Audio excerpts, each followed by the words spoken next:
Assalamualaikum teman-teman. Nah, di sini di pembelajaran kali ini saya akan membahas mengenai gerak parabola. Apakah itu gerak parabola? Sebelumnya teman-teman di sini apakah ada yang tahu gerak parabola itu ya seperti apa? Nah, di sini kita akan bahas ya. Yang pertama yaitu ada pengertian dari gerak parabola. Pengertian dari gerak parabola ini yaitu gabungan dari GLB pada sumbu X dan GLBB pada sumbu Y. Nah, untuk lebih jelasnya, langsung saja kita lihat representasi dari gerak parabola. Representasi ini merupakan suatu kurva atau suatu grafik yang mana membentuk lintasan setengah lingkaran. Nah, di sini ada beberapa titik yang akan kita bahas. Yang pertama yaitu, di titik yang pertama ini terdapat kecepatan awal. Kecepatan awal di sini biasa kita lambangkan dengan V0. V0 di sini dapat ditinjau dari dua sisi, yaitu pada sisi sumbu X dan pada sisi sumbu Y. Kemudian di titik A. Di titik A ini merupakan kecepatan benda ketika pada posisi tertentu dan pada waktu tertentu. Di titik A ini juga dapat diketahui atau dapat ditinjau dari sisi sumbu Y dan juga dapat ditinjau dari sisi sumbu X. Di mana rumusnya yaitu kecepatan pada sumbu X di sini. Rumusnya Vx sama dengan V0x sama dengan V0 cos theta, di mana X sama dengan V0x dikali T sama dengan V0 cos theta dikali T, di mana Vx merupakan kecepatan pada waktu tertentu atau pada waktu T, V0x merupakan kecepatan awal pada sumbu X, T merupakan suatu waktu, dan theta merupakan sudut elevasi. Nah, untuk kecepatan pada sumbu Y-nya di sini dapat kita ketahui dengan rumus Vy sama dengan V0Y dikurangi GT sama dengan V0 sin theta dikurangi GT, di mana Y sama dengan V0Y kali T dikurangi setengah GT kuadrat.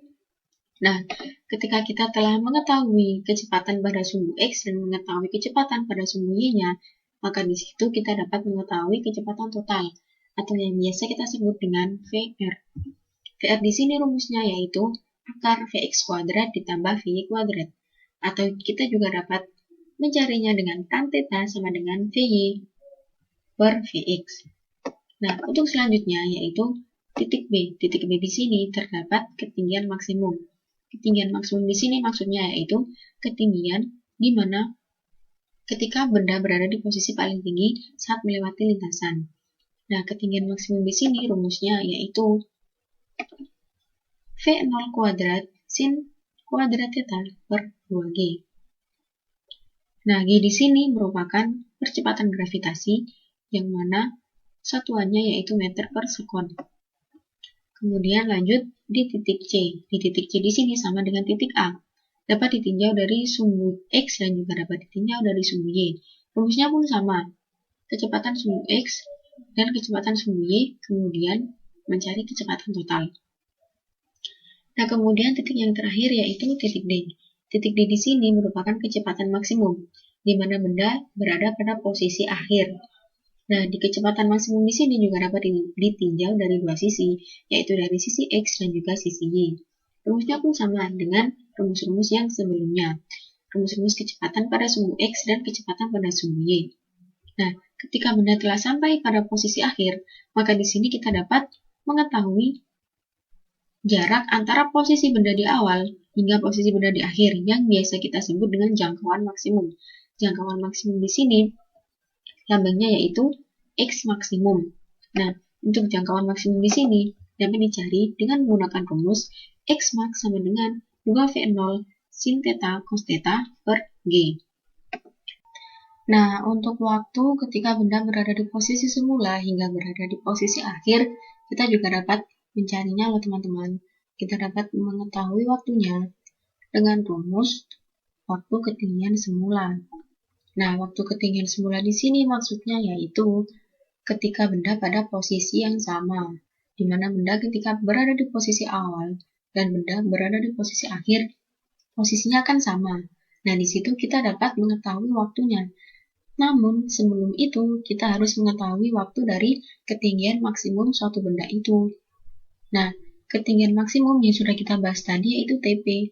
TP di sini harus kita ketahui terlebih dahulu, sehingga kita dapat mengetahui TT atau waktu pada ketinggian semula atau waktu pada ketinggian ketika benda telah berada di bawah atau ketika benda telah berada pada posisi yang sama dengan posisi semula.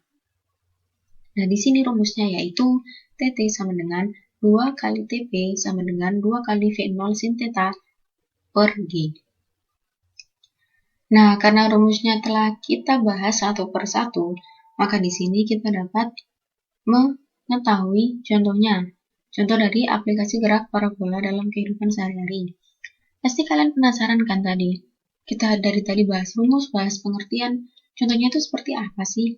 Nah, aplikasi gerak parabola dalam kehidupan sehari-hari di sini saya contohkan yaitu tembakan suatu peluru dari meriam, di mana peluru ini tersebut akan membentuk suatu lintasan yaitu setengah lingkaran yang sama dengan lintasan pada gerak parabola.